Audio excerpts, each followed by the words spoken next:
everybody, and welcome to another IELTS Learning Tips video. Bernie Wall here, and if you haven't seen me before, I'm an IELTS trainer and I work especially with students who need Band 7 and 8 and also with students who've taken the exam quite a few times and not got their score. So today I just want to say a little bit about Academic Task 1, and I want to point out 3 things that I think you need to be good at or you need to take note of in order to be very successful in task 1. So the first is to know your number vocabulary. So really know a range of different ways of expressing numbers. Number 2 is to organize the data logically. So, or the information if it's a process or, well, process not so much, but or a map. So be able to be very logical in your organization of the information. And the third is to keep very close to the word count.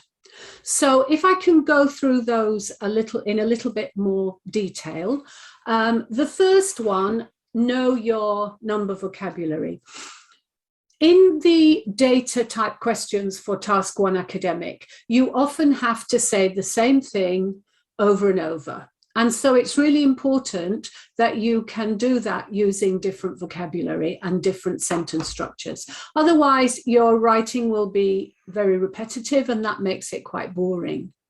And secondly, not all vocabulary is used universally. So if there is some movement in the data, for example, in a line graph, you need to have specific vocabulary that expresses that idea of movement. If the data is more static, like a bar chart or a pie chart where there are no dates involved, then you can't use exactly the same vocabulary because it just won't fit. So let me share my screen with you, and I want to just give you an example of what I mean by this. So if we look at these 4 sentences here, sales increased in June by 10%. Sales increased from 50 units in May to 55 units in June. Sales experienced a rise from May to June with 50 and 55 units sold respectively. And summer sales rose gradually through May and June. So all of those 4 sentences say exactly the same thing, but in a slightly different way. So the first one uses a preposition, by. The second one uses a period, from, to. And the third one uses respectively, so it's matching like with like, which I'm sure many of you know this expression, but don't ever use it more than once. And the third one puts the numbers in brackets, so they're not embedded in the sentence. So those are 4 different ways you can use to say the same type of thing. So that's important with the variety. Okay, let's look at the second, which is organization of your data. Now, the first thing you should do with organizing data is to look and see what jumps out. So here is a task 1. Okay, now what jumps out to me here is that the data is not exactly the same. So here we've got sales over a period of time, and here we've got percentages of market share. So that means we're going to have to deal with the 2 pieces of data separately. So they're going to go into separate paragraphs. The other thing you can see here is that not all you need to think about how much data you've got. So in the bar chart, we have a lot of data, but in the pie chart, there's only 3 numbers. So therefore, it seems to me that this information in the pie chart is only going to merit a sentence or maybe maximum 2 sentences. Therefore, the bulk of the organization is going to go on the bar chart. Now, if we look at the bar chart, there are 2 ways of organizing the data, and generally there are usually 2 options. So here we can organize according to the different companies. So the Meteor products, which is the dark one, and Mark Jones, which is the light one. Or we can organize it into 2 periods. So if we see here, the first half of the year, the numbers are lower by and large, and the second half of the year, the numbers are much higher. So you could look at it that way.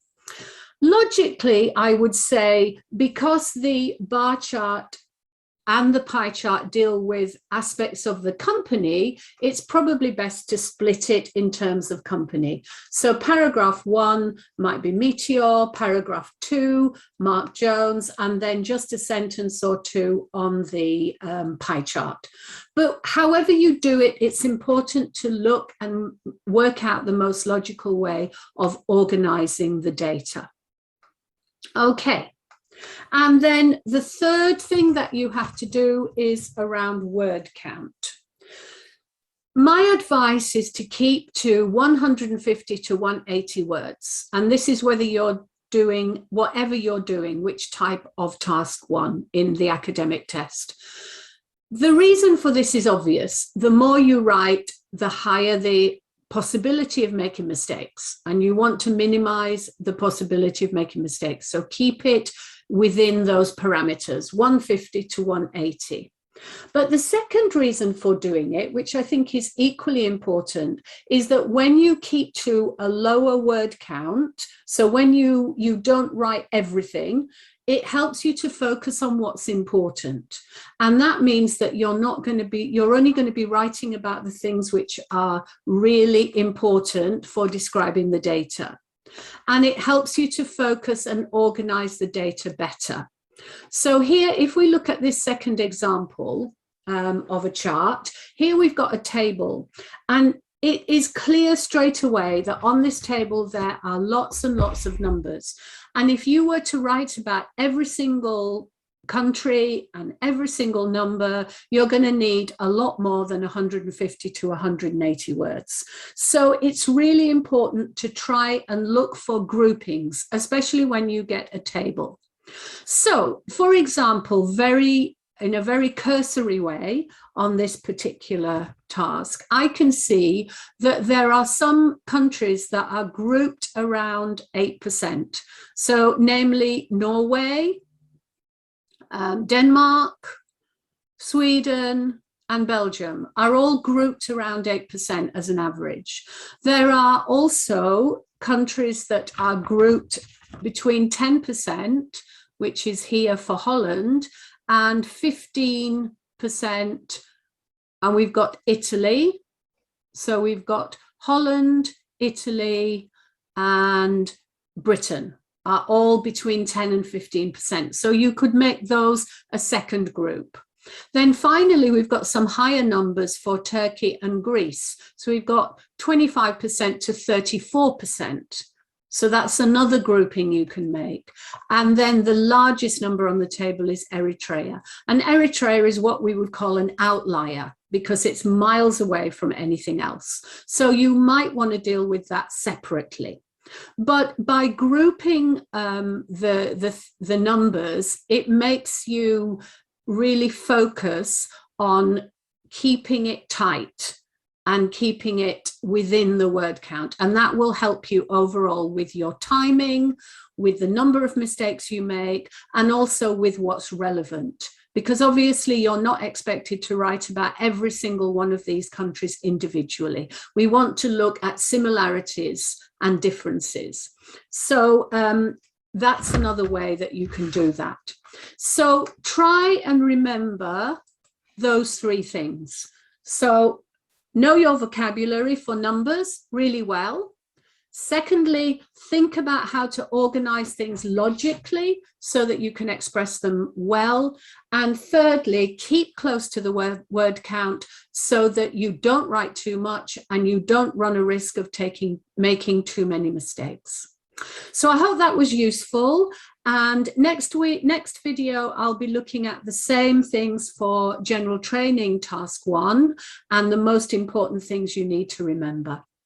And if you need any help with your writing, then please, I do offer that. I help a lot of students with their writing. So all you need to do is send me a message or put a comment and I will reach out to you. And don't forget, join my Facebook group. There is a link to it after this video.